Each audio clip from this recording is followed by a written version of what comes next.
ধন্যবাদ। আপনারা একদম প্রচন্ড উত্তাপ সহ্য করে আপনারা এখানে আমাদের জন্য অপেক্ষা করছেন, এই জন্য আগে প্রথমে আপনাদের প্রতি কৃতজ্ঞতা এবং ধন্যবাদ জানাচ্ছি।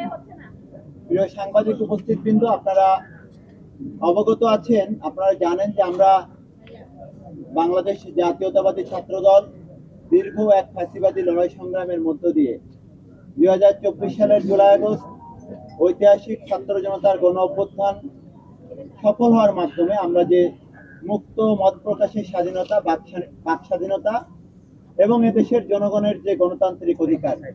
সে অধিকার প্রতিষ্ঠা করার লক্ষ্যে 24 সালের 5 আগস্ট ছাত্র জনতার ঐতিহাসিক বিজয়ের মধ্য দিয়ে আমাদের সেই আন্দোলন সফল হয়ে ওঠে। আমরা দেখেছি 5 আগস্ট পরবর্তী সময় থেকেই 5 আগস্ট যেদিন ছাত্র জনতার বিজয় অর্জন হয়েছে, ঠিক তার পর মুহূর্ত থেকেই উদ্দেশ্য প্রণোদিতভাবে সংঘবদ্ধভাবে বিগত দিনে বাংলাদেশের একমাত্র সবথেকে নিপীড়িত যে ছাত্র সংগঠন, সেই সংগঠনটি বাংলাদেশ জাতীয়তাবাদী ছাত্রদল। শুধু জুলাই আগস্ট গণ অভ্যুত্থানে যে সংগঠনটির 142 জন নেতাকর্মী শহীদ হয়েছেন এবং একই সাথে বিগত 15 বছরে এদেশের জনগণের গণতান্ত্রিক অধিকার, বাক স্বাধীনতা, মত প্রকাশের স্বাধীনতা অর্জন করতে গিয়ে এই সংগঠনের শত শত নেতাকর্মী গুম এবং খুন হয়েছে এবং হাজার হাজার নেতাকর্মী পঙ্গুত্ব বরণ করেছে আজীবনের জন্য। কিন্তু আমরা দেখলাম 5 আগস্ট পরবর্তী 6 আগস্ট থেকেই এই সংগঠনের নেতাকর্মীদেরকে নিয়ে মিথ্যা প্রোপাগান্ডামূলক এবং সংঘবদ্ধ প্রচারণা শুরু হলো। যে প্রথমে যেটি শুরু হলো সেটি হচ্ছে 0% কন্ট্রিবিউশন 100% সেলিব্রেশন। অথচ যারা এই কথাগুলো প্রচারণা শুরু করলো, আমরা দেখেছি তারাই বিগত দিনে এই ফ্যাসিবাদী সরকারকে, এই গোষ্ঠীকে,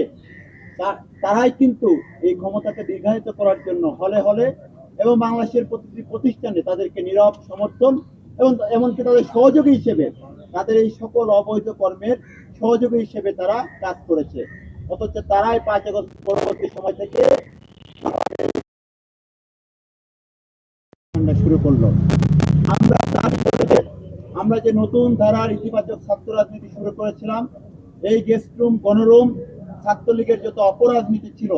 তার বিরুদ্ধে সবসময় সোচ্চার সংগঠন হিসেবে, প্রতিবাদী সংগঠন হিসেবে আমরা নতুন রাজনীতির এক ইতিবাচক বার্তা দেওয়া শুরু করলাম। কিন্তু আমরা দেখলাম সে আমাদের ইতিবাচক রাজনীতির বিপরীতে 6 আগস্ট থেকে ঢাকা বিশ্ববিদ্যালয় সহ বাংলাদেশের প্রতিটি শিক্ষা প্রতিষ্ঠানে ঘৃণার এক বিষ বাষ্প ছড়িয়ে দেওয়া হলো। সেই ঘৃণার বদলে আমরা বরাবরই বাংলাদেশ জাতীয়তাবাদী ছাত্রদল অত্যন্ত সহনশীল রাজনীতি শুরু করেছিলাম এবং আমরা এখন পর্যন্ত প্রতিটি শিক্ষা প্রতিষ্ঠানে একটি ইতিবাচক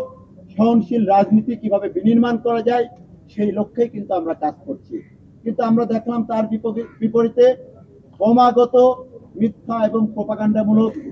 এই তথ্য সরবরাহের মাধ্যমে শুধুমাত্র টার্গেট বাংলাদেশ জাতীয়তাবাদী ছাত্রদলের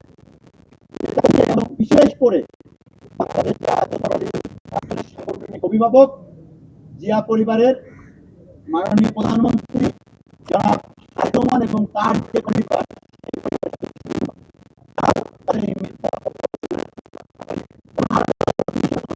করা হয়েছে আমাদের বোনদেরকে ঢাকা বিশ্ববিদ্যালয়ে। শুধু আমার বাংলাদেশ জাতীয়তাবাদী ছাত্রদলের নারী নেতৃগণ নাই, বাংলাদেশ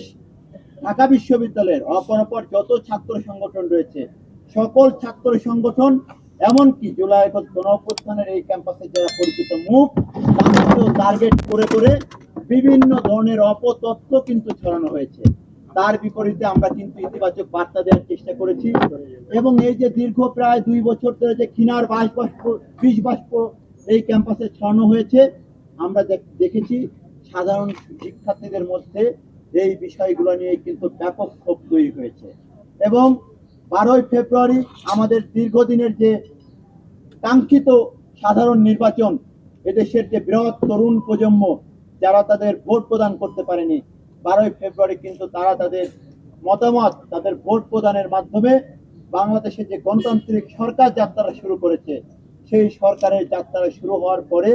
আমরা দেখেছি আবার এই সংঘবদ্ধ গোষ্ঠী 5 আগস্ট পরবর্তী সময়ের মতো ধারাবাহিকভাবে ক্রমাগতভাবে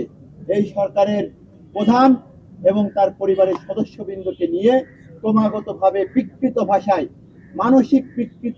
বিকৃত সম্পন্ন কোনো ব্যক্তি না হলে যে ধরনের ভাষা ব্যবহার করা যায়, যে ধরনের ফটোকার্ড বানানো যায়, ঠিক সেই ধরনের প্রোপাগান্ডা আবার তারা শুরু করলো।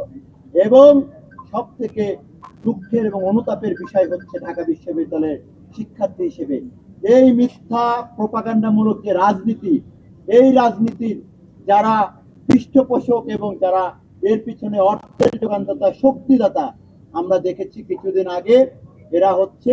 একটি নির্দিষ্ট ছাত্র সংগঠনের গুরুত্বপূর্ণ দায়িত্বে যারা রয়েছে, তারা ঢাকা বিশ্ববিদ্যালয়ের নামকে ব্যবহার করে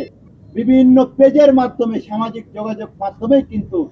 এই ধরনের প্রোপাগান্ডা এবং মিথ্যা বিভ্রান্তিমূলক এই প্রোপাগান্ডার রাজনীতি শুরু করেছিল। এবং এই রাজনীতিগুলোর পৃষ্ঠপোষক